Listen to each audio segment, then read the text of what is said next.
Ai-je le droit d'échouer en tant que HP, en tant que haut potentiel et notamment en tant qu'entrepreneuse haut potentiel? Bonjour à toutes et à tous, je suis Florent Rousset, coach professionnel. J'accompagne les entrepreneuses zébrées au potentiel connectées à développer leur activité, à l'amener au-delà des limites qu'elles souhaitent pour apporter leur juste contribution au monde, pour avoir une activité qui fasse à la fois sens et qui puisse apporter et vous apporter, t'apporter toute l'abondance que tu mérites. Alors aujourd'hui dans cette question, c'est ai-je le droit d'échouer en tant que haut potentiel? Alors c'est vrai que parfois, lorsque l'on est haut potentiel, lorsque l'on est zébré, on se met parfois la barre assez haut, on a de l'exigence vis-à-vis de soi-même et puis une relation qui est plus ou moins facile face à l'échec. Lorsque l'on échoue, on peut très vite se mettre au fond du trou et se dire qu'on est un bon à rien, que l'on est à moins que rien, que l'on n'a pas la carrure et les capacités de développer son activité, d'être une chef d'entreprise. Si on fait une erreur de recrutement par exemple et qu'on est dans l'échec face à un recrutement, qu'on a visiblement pas recruter la bonne personne, que ça se passe pas forcément bien, que la personne souhaite partir, que le climat est difficile dans l'entreprise, dans l'équipe, on peut se dire je suis pas une bonne chef d'entreprise, une bonne manager ou un bon manager. Si on a aussi loupé un contrat qu'on pensait avoir avec l'un de ses clients assez conséquent et qui permettrait de structurer l'activité de son entreprise que vous venez de lancer, qui est déjà pérenne mais qui peut mettre en péril quelque part le développement de votre entreprise, ou même la vie de votre entreprise, et là vous pourrez aussi de nouveau faire face à un échec, comme perdre un gros client, perdre un gros contrat, et de nouveau vous remettre en cause sur votre capacité à être une bonne commerciale, un bon commercial, sur votre capacité à être un bon expert aussi dans votre domaine. Si par exemple dans votre société vous vendez un produit ou un service et puis que ma foi le client n'a pas forcément validé ce service-là, il n'obtient pas forcément les résultats qu'il souhaite obtenir et vous fait un retour mitigé ou carrément un retour qui vous dit que effectivement il n'a pas obtenu les résultats escomptés et qu'il n'est pas satisfait. Donc là vous allez de nouveau faire face à un échec. Alors qui dans sa vie d'entrepreneur et d'entrepreneuse n'a pas dû faire face à un échec? Eh bien je vous dirais que si je regarde autour de moi, dans mon entourage professionnel, je n'en connais pas qui n'ont pas rencontré des difficultés et rencontré des échecs. Effectivement, moi, le premier. Par exemple, j'ai essayé de me développer sur différents domaines. Lorsque j'ai lancé mon activité, j'ai ce qu'on a fait de la technique, on va dire des branches basses, c'est-à-dire d'essayer de contacter tous les contacts que j'avais de manière assez conséquente dans mon carnet d'adresses, des entreprises, des entrepreneurs et des entreprises, petites, moyennes et même grandes entreprises avec lesquelles j'avais travaillé. Et j'ai eu que très peu de contrats par ces démarches-là, parce que le réseau que j'avais de clients actuels que j'avais avant dans d'autres activités n'était pas forcément sensible, ou n'était pas les bons commanditaires, ou c'était pas forcément la bonne taille d'entreprise, où j'ai pas trouvé les bons mots, les bons messages, ce n'était pas forcément mes clients cibles. Et là, je me suis retrouvé durant plusieurs mois d'activité, de prospection, de relance de clients pour démarrer mes activités de coaching avec très peu de résultats, pas loin du zéro. Donc là, j'ai dû faire face déjà à un premier échec. Et autant dire que ce n'était pas évident. Et pourtant, j'étais, on va dire, salué par mes pairs dans la formation et dans la reconversion professionnelle de coaching que j'avais pu faire. J'avais plutôt des signaux positifs, des premières personnes que j'avais pu coacher, des premières entreprises qui avaient fait appel à mes services, aussi bien pour du coaching que pour de l'intelligence collective, mais je n'arrivais pas à sensibiliser, à intéresser, à obtenir des rendez-vous de manière conséquente auprès des principaux clients auprès desquels je pensais d'ailleurs pouvoir lancer et développer de manière pérenne mon activité. Donc ça a été, autant dire, un gros flop. Et j'avais le moral en bas des chaussettes, comme on dit, le moral en berne, en me disant mais comment vais-je pouvoir m'en ressortir, comment vais-je pouvoir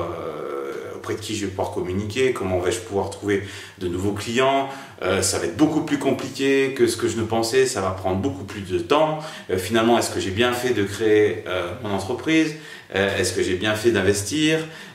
J'étais avant, certes, un directeur associé d'une agence de communication, mais j'étais dans la posture et dans la mentalité quelque part de directeur, certes, mais salarié. Du coup, c'est pas la même chose que de créer soi-même sa propre activité, de partir de zéro, de tout construire, de faire ses propres choix, conditionnés par personne, remis seulement sa propre personne. Donc là, grand moment de doute et de flottement et difficulté face au premier constat, ce premier échec. Et du coup, j'en ai j'ai continué quand même au bout d'un certain temps à persévérer parce que du coup mon indépendance financière en dépendait, aussi la survie de mon entreprise en dépendait. Donc bien sûr, en tant qu'entrepreneur, j'ai trouvé les ressources pour aller de l'avant, pour apprendre de cet échec-là, en disant c'est peut-être pas le type de client actuel que j'avais, c'est peut-être pas les bons interlocuteurs, donc je vais peut-être explorer d'autres interlocuteurs, c'est peut-être pas le niveau de client qui me serait utile, il faudrait peut-être que j'aille soit vers des plus petits clients, soit vers des plus grands clients, ce n'est peut-être pas aussi par rapport aux problématiques des clients qui rencontrent les problématiques auxquelles je peux moi répondre. Donc ça m'a permis en fait cet échec-là d'avoir tout un tas de questionnements sur mon positionnement, sur mes cibles, sur l'offre de service, la valeur ajoutée que je proposais, sur vraiment les clients idéaux avec lesquels je souhaitais travailler. Et du coup de me questionner, d'aller un peu plus en profondeur à l'intérieur de moi dans mon questionnement et dans mes choix stratégiques.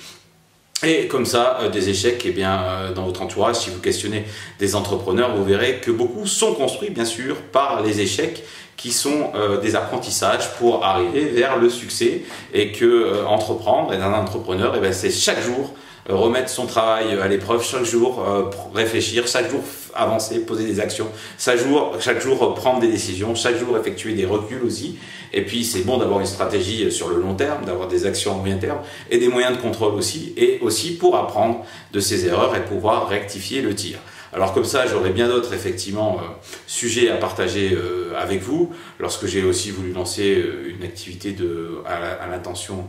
de l'orientation scolaire et des jeunes, une activité que je continue à pratiquer, mais pour laquelle j'avais mis beaucoup d'espoir dans son développement et pour lequel j'avais lancé beaucoup de communication à ce niveau-là, avant effectivement de m'apercevoir effectivement que j'étais juste dans un équilibre, une balance entre les investissements et les retours, et que finalement c'est quelque chose que j'aime beaucoup faire, accompagner des jeunes dans l'orientation, et que je continue à faire par réseau, par bouche à oreille. J'ai un site qui est toujours actif et j'y mets un peu d'énergie dedans,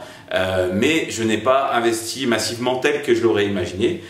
car de s'adresser à des particuliers par rapport à la démarche, par rapport à la disponibilité, à l'investissement humain que ça demande, au temps d'écoute, au prix de vente de marché, etc. Je n'y retrouvais pas mes petits, comme on disait, et donc c'était quelque part, en quelques mois, je me suis aperçu que c'était pas forcément une activité viable et rentable pour moi. Donc encore là, une fois, un échec par rapport au développement d'une activité que je pensais prometteuse et rentable. Et du coup, j'ai dû apprendre aussi encore qu'est-ce que m'a appris cette expérience-là, à me dire que peut-être la cible auquel je m'adressais n'était pas forcément la cible idéale, celle à qui je pourrais procurer le plus de résultats, que par rapport à mes besoins et mes retours, notamment financiers, d'équilibre économique, cette cible-là demandait bien trop d'énergie et de temps par rapport aux résultats que je pourrais en bénéficier, et que ma foi, j'ai utilisé du coup cette ressource d'orientation scolaire, mais que j'ai proposé en séminaire, que j'ai proposé dans des écoles de commerce, etc., où je donne des séminaires sur le sujet. Et donc c'est une véritable ressource que j'ai transformée et continue à utiliser, mais pas dans le même modèle économique que j'ai pu expérimenter. Donc cette expérience-là m'a permis aussi de me recentrer sur l'essentiel dans mon activité, sur notamment les activités et les communications que je suis en train de faire avec vous dans l'ouverture de cette chaîne YouTube-là, pour me concentrer vraiment au public et notamment aux femmes entrepreneuses zébrées à qui je pourrais apporter davantage de bénéfices et à qui je pourrais apporter davantage de valeur, et sur un modèle économique effectivement qui est davantage viable pour moi et un modèle de développement pour mon entreprise. Voilà, donc effectivement entreprendre tous les jours, c'est échouer aussi tous les jours, jusqu'à effectivement atteindre ses objectifs, jusqu'à réussir dans certains domaines, et puis on va en investir d'autres, et puis c'est un phénomène d'apprentissage permanent. Donc la difficulté parfois effectivement pour les personnes zébrées ou au potentiel, c'est de se confronter à la fois à cette différence, cet écart qu'il peut y avoir entre les ressources que j'ai à l'intérieur de moi, la puissance entre guillemets que je ressens, la capacité d'impact que je peux avoir dans mon environnement, toutes les choses que je peux comprendre, percuter vite, apprendre, mettre en œuvre rapidement, et puis le décalage qu'il peut avoir avec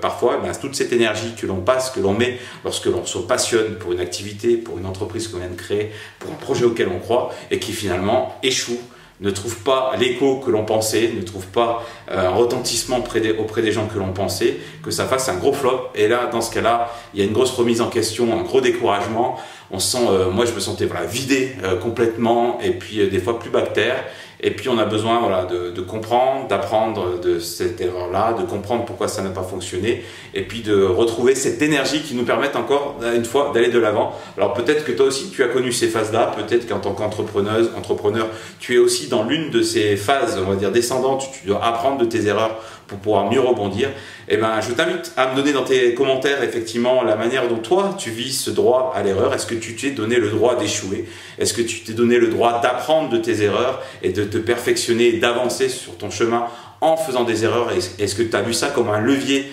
d'apprentissage et un levier de croissance pour ton entreprise? Et si ce n'est pas le cas et que tu souhaites voir comment tu peux te donner cette permission d'échouer, comment tu peux apprendre de ces difficultés pour aller plus loin dans ton projet d'entreprise, je t'invite tout simplement à échanger avec moi, à prendre rendez-vous directement dans le commentaire de cette vidéo. Tu trouveras un lien vers mon agenda, il suffit de prendre rendez-vous et de pouvoir échanger durant un entretien de diagnostic de 30 à 45 minutes pour pouvoir faire le point sur les erreurs ou les échecs que tu as pu vivre et que tu vis en ce moment, et voir comment ça peut être une opportunité pour toi de te recentrer sur l'essentiel et de faire avancer ton projet et d'avoir les résultats que tu mérites. Voilà, merci pour cette attention. N'hésite pas à cliquer sur j'aime si tu aimes cette vidéo, à laisser un commentaire, à t'abonner à cette chaîne et puis à nous rejoindre aussi sur la newsletter dont tu trouveras le lien dans le descriptif. Je te dis à bientôt avec d'autres vidéos sur le sujet et tant d'autres.